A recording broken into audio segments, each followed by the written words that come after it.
సాధారణంగా ప్రభుత్వానికి వ్యతిరేకంగా ఎలక్షన్స్ ముందు పార్టీలో చేరడం చూసాం. గతంలో అయితే వైఎస్ఆర్ కాంగ్రెస్ పార్టీ 2014లో మాత్రం తను ఓడిపోగానే అధికార పార్టీలోకి ముగ్గురు ఎంపీలు, ఎమ్మెల్యేలు 1 by 1 తర్వాత వెళ్ళడం, టోటల్గా 23 మంది అది చూసాం.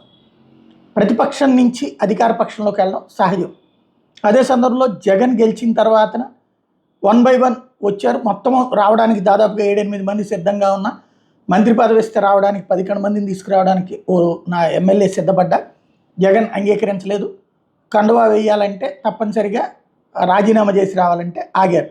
తర్వాతన వంశీ, తర్వాతన మద్దాలగిరి, మరొక వైపున ఏదైతే కర్ణం బలరాము, వాసుపల్లి గణేష్, ఈ నలుగురు వచ్చారు. ఇట్టించి నలుగురు అటుకెళ్ళారు. అవి చివరిలో జరిగినాయి, వీళ్ళ మొదట్లో జరిగింది.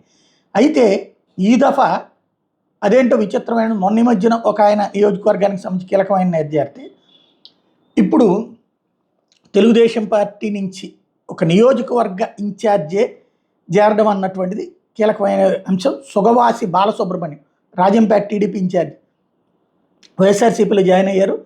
వాస్తవంగా 7,000 ఓట్ల మెజార్టీతో ఓడిపోయినారు ఆయన. అధికార పార్టీ నుండి ప్రతిపక్ష పార్టీ హోదా లేని పార్టీలోకి రావడం అనేది ఒక విశేషం.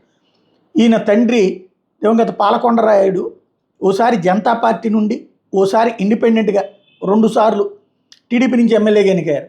ఓసారి ఎంపీగా కూడా పనిచేశారు. రాయలసీమలో బలిజ సామాజిక వర్గానికి సంబంధించినటువంటి కీలకమైనటువంటి నేత తను వచ్చి పార్టీలో చేరడం అన్నటువంటిది కీలకమైనటువంటి పరిణామం.